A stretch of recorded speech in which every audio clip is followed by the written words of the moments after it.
Stop attracting and start assuming your reality. What if I told you that for years, you've been trained to beg for the things you want? That the whole philosophy of attracting your desires has actually kept you in a state of forever wanting, like a cosmic beggar holding out a cup for a hope and a wish? You've been told to act like a magnet, trying to pull your desires from way out there in the universe, just hoping they'll finally stick. But what if the power isn't out there at all? What if you've been playing the game all wrong? Stay with me, because we're about to dismantle that whole way of thinking and replace it with something that actually works. Section 1. The Attraction Trap. For decades, the big conversation in personal growth has been the law of attraction. You've seen it in books and movies, the idea that our thoughts send out a frequency, and the universe brings us things that match it. Like attracts like. Feel good, get good things. Focus on wealth, get wealth.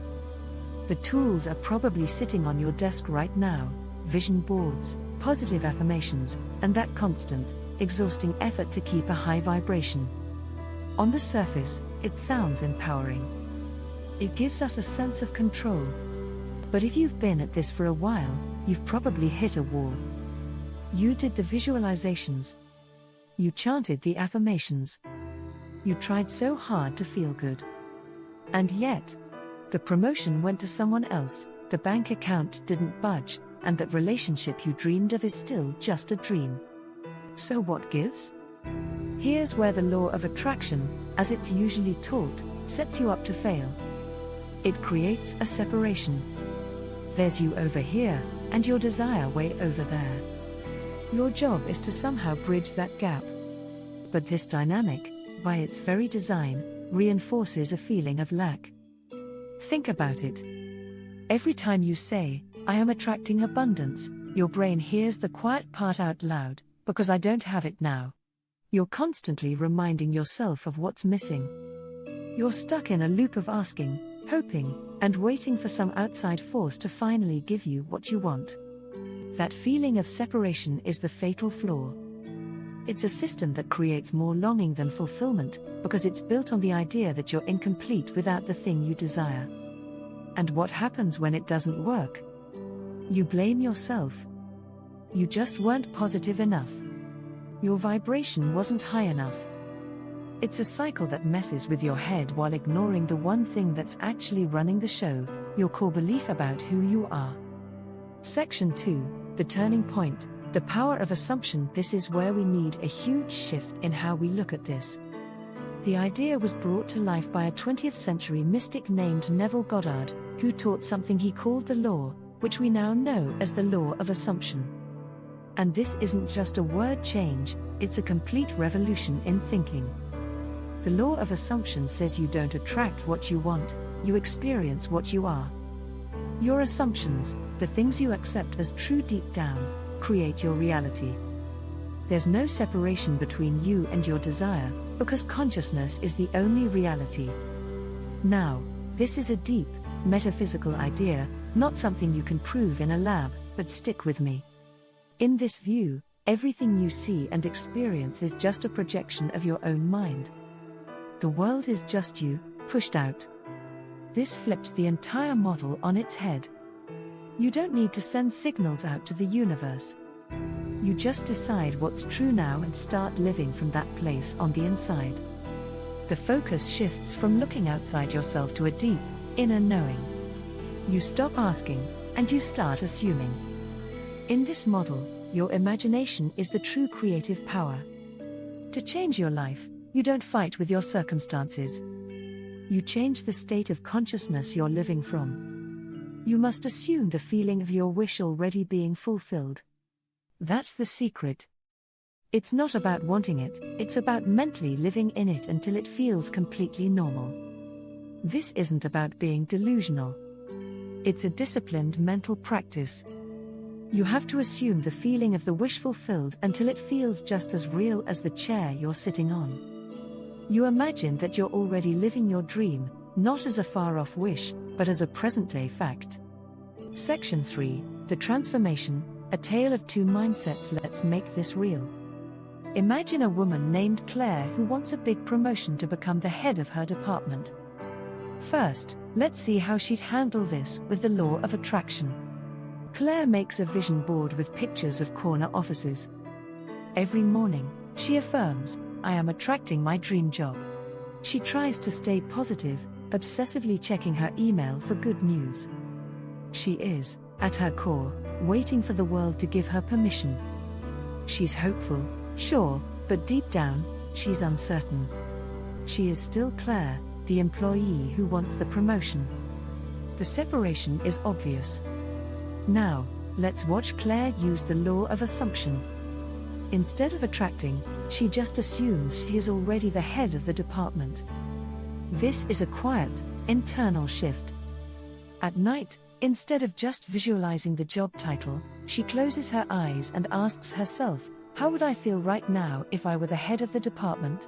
She wouldn't feel hopeful, she'd feel a sense of responsibility, maybe a little healthy pressure, and a deep, unshakable confidence. Her inner conversations change completely. Instead of, "I really hope I get it," her internal dialogue becomes, "Okay, my first priority next quarter has to be restructuring the team. I need to chat with Mark from finance about the new budget." She starts thinking from the position, not of the position. When she walks into the office, she carries herself with the quiet confidence of a leader. She speaks up in meetings, not with arrogance, but with the natural authority of someone who knows her opinion matters. She's already solving problems from the perspective of the person in charge. See the difference? The first Claire is waiting for reality to change so she can finally feel good. The second Claire is changing her inner state, and her actions, confidence, and how people see her all begin to line up with that new reality. She is becoming the person who gets the promotion, long before any official announcement is made. Section 4, Your actionable steps. So, how do you actually do this? It takes a little mental discipline, but it's simpler than you think. Here are 3 steps to get you started. Step 1, change your inner conversations. Throughout the day, you're constantly talking to yourself. This inner chatter is a creative act. Most of us are just reacting to the world. We see a low bank balance and our mind screams, "I'm broke." We face a setback and think, "Of course, nothing works out for me." To use the law of assumption, you have to consciously direct these conversations. Ask yourself, if my desire were true right now, what would I be thinking about? You wouldn't be worrying about how to get it, you'd be thinking about what comes after. If you want financial freedom, you wouldn't be thinking, "I need more money." You might be thinking, "I need to decide where to invest this surplus." Persist in these new inner conversations. Step 2, live in the end. Living in the end is the cornerstone of this whole philosophy. It means feeling the emotional state of your wish fulfilled. The best time to do this is right before you fall asleep, when your subconscious is wide open to suggestion. Vividly imagine a short scene that would happen after your desire is real. Don't imagine getting the job offer, imagine your spouse giving you a celebratory hug and saying, "I'm so proud of you." Don't imagine the wedding, imagine you're on your honeymoon, feeling the ring on your finger, having a lazy conversation with your partner. Feel it with all your senses. The goal is to fall asleep soaked in the feeling of success and relief. This reprograms your subconscious mind to your new reality.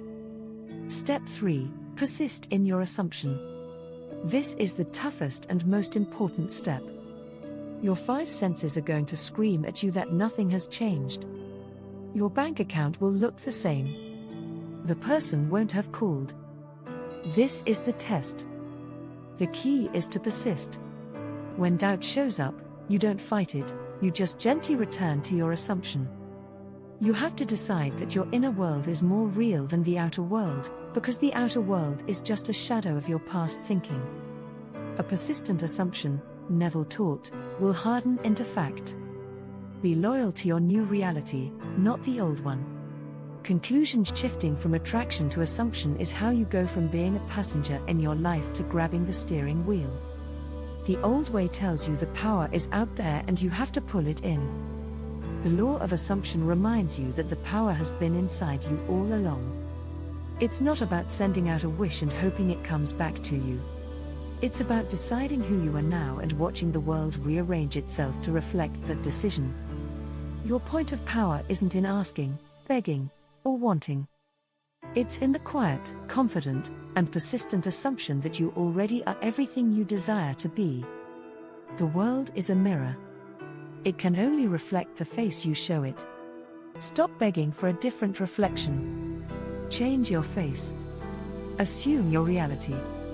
Your call to action. I want to hear from you.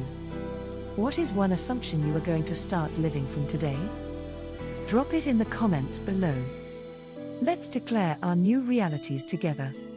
And if this message resonated with you, make sure to subscribe for more on how to take control of your inner world to transform your outer one.